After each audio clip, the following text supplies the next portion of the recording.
सबसे पहले तो ये आप अश्विन का किरदार निभा रहे हैं और ये बिल्कुल एक अलग तरह का एक मतलब ड्रामा है जिसे आप लोग रियल ड्रामा भी कह रहे हैं। लेकिन मैं एक बात आपसे ये जानना चाहता हूँ कि अभी जो मौजूदा वक्त में पेरेंट्स से जो बच्चे हैं वो दूर होते जा रहे हैं।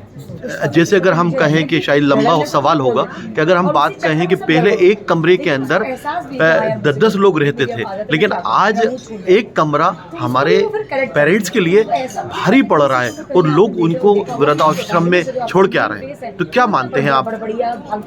इसमें गलती किसकी होगी? पेरेंट्स।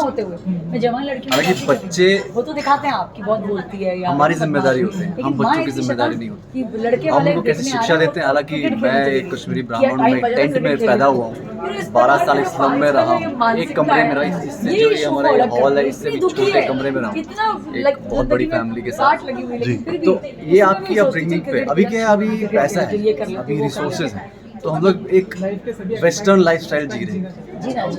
तो इसमें पेरेंट्स को क्या करना चाहिए? पेरेंट्स को चाहिए कि आजकल बच्चा पैदा होता है, रात को पेरेंट्स को जागना ना पड़े। तो बच्चे क्या, पेरेंट्स क्या करते हैं? पेरेंट्स एक आईपैड दे दिया बच्चे को ताकि वो आराम से सो सके। बच्चा जो पेरेंट्स और बच्चों का बॉन्डिंग है वो तो वहीं खत्म हो गया। डिस्टर्बेंस खत्म करने के लिए उनको आपने दूसरे मशगले में लगा दिया। जो बच्चों को आपको तंग करना है बचपन, उनके बचपन में बच्चों को आपको रात को जगाना है, वही तो बॉन्ड है, वही तो प्यार है कि आप वही तो आपका अनकंडीशनल लव पैदा होगा कि मैं अपनी नींद त्याग करके तेरे को उठाता हूँ, तेरे को साफ करता हूँ, तेरे को धोता हूँ, तुझे खिलाता हूँ अपनी नींद। सुबह मुझे ऑफिस भी जाना है बट इट डजंट मैटर, मैं रात को तेरा ख्याल रखूंगा। वो जो अनकंडीशनल लव है पेरेंट्स और बच्चों के बीच वही खत्म हो गया।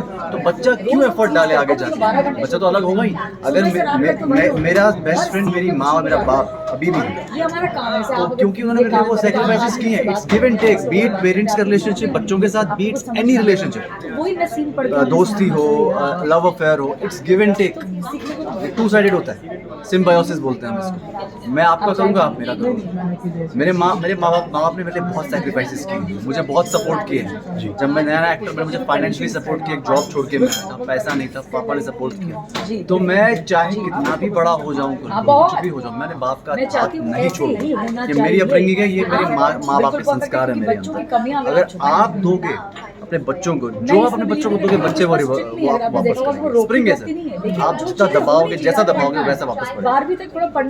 रिलेशनशिप होता है। अच्छा, आप जब ये इस किरदार को कर रहे थे तो कहीं इस तरह के आपके किसी मित्र के की फैमिली में या कहीं आपको कुछ समाज में कहीं इस तरह का किरदार नज़र आ रहा था कि उसको आपने ढालने की कोशिश करी कि हाँ वो फलाना जो दोस्त था उसकी फैमिली बिल्कुल ऐसी है और वो बिल्कुल वैसा ही है? ऐसे मतलब मुझे दिखा नहीं, बट जो अश्विन है मैं कहीं ना कहीं उसे रिलेट कर पाता हूँ क्योंकि मैं भी वैसा ही हूँ। बट जो एक फैक्टर, जो रिस्पॉन्सिबिलिटी का फैक्टर था, फाइनेंशियल रिस्पॉन्सिबिलिटी जो अश्विन के ऊपर है अपनी फैमिली को लेकर, वो मेरे पे कभी नहीं था। बाकी जो अच्छाई, पेरेंट्स का सपोर्ट करना, माँ का सपोर्ट करना, छोटी बहन है मेरी रियल लाइफ में, उसका सपोर्ट करना, उसका ख्याल रखना, वो कैरेक्टर्स के अंदर है। बस वो रिस्पॉन्सिबिलिटी का जो फीलिंग थी, प्रेशर, वो मुझे इस कैरेक्टर में फील होता है। उसके लिए काम मेहनत करनी पड़ी। हमारे डायरेक्टर, हमारे प्रोड्यूसर जेडी साहब बहुत हेल्प की है मेरी। पुष्पा जो करुणा जी है, उन्होंने मेरी बहुत मदद की है उस एक कैरेक्टर को मेरे अंदर डालने के लिए कि ऐसा है, वो प्रेशर फील होता है, लिटरली यहाँ फील होता है। तो अभी वैसे ये किरदार निभा के तो आप खुश हैं, लेकिन क्या ऐसा भविष्य में कोई ऐसा किरदार है जो आपके सपनों का किरदार है, आपका ख्वाब का किरदार है कि आप उस चाहते हैं कि वो किरदार मैं निभाऊं? मैं एक हमारे महाभारत में अर्जुन है जी, और अपने परशुराम जी जी, इन दोनों में से अगर मुझे कुछ मैं चाहता हूँ, आज में आपने पूछ लिया तो मैं ये यूनिवर्स में डाल देता हूँ। जी, मैं आगे फ्यूचर में इन दोनों में से कोई दोनों प्ले करना चाहता हूँ, अर्जुन और परशुराम जी। मेरा जो बॉडी स्ट्रक्चर है, मैं एक मेरी हाइट जो है 5'8" 5'9" के बराबर है, तो मैंने बहुत बार कोशिश किया अपने को यहाँ डालने का। बट अर्जुन जो स्टीरियोटाइप है, वॉरियर है, 6 फुट 2, 6 फुट 4 इंच के, तो फिलहाल उतना नाम नहीं है इंडस्ट्री में, कल को नाम होगा तो। वैसे आप ये फिल्मों से जुड़े हैं और टीवी से जुड़े हुए, आजकल जो OTT जो प्लेटफॉर्म आ गया, आपको लगता नहीं है कि इसने सिनेमा को ख़त्म कर दिया है?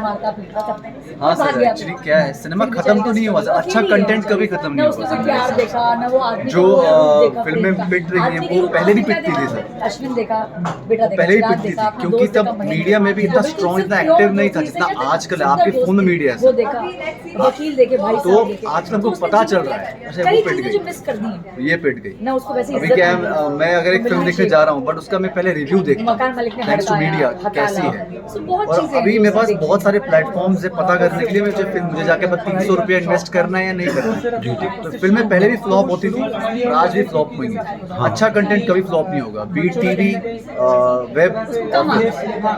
अच्छा, एक और मेरा सवाल आपसे ये है कि अभी जो बॉलीवुड के ऊपर साउथ फिल्मों का इफेक्ट बहुत नज़र आ रहा है। अगर आप ध्यान दें तो ज़्यादातर साउथ फिल्में हिंदी में डब होकर आ रही हैं। साउथ की जो फिल्में हैं उनके मतलब ये है कि डुप्लीकेट फिल्में बन रही हैं। तो क्या ऐसा नहीं लगता कि आपको बॉलीवुड में कंटेंट ख़त्म हो गया है और हम अब कॉपी कर रहे हैं?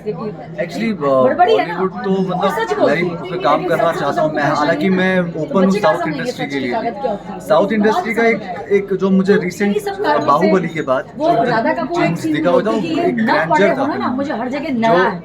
मतलब कुछ अच्छी फिल्में होती हैं बट उनको थिएटर में देखने का मजा नहीं आता, वो फोन में भी देख लेंगे, टीवी में देखने चलेगा। बट आप कोरोना टाइम काल के बाद जो मुझे लग रहा है जो ग्रैंड फिल्म्स हैं, बड़े ह्यूज सेट्स, ह्यूज वीएफएक्स, वही चलेंगी। मुझे जो फिलहाल कुछ टाइम तक जो चेंज दिख रहा है बहुत बड़ा, ये जो ये ह्यूज हेवी फिल्म्स हैं इनका ही मजा है थिएटर में। थैंक यू सो मच, आपने मुझसे बात की, मुझे बहुत अच्छा लगा। Thank you thank you so much.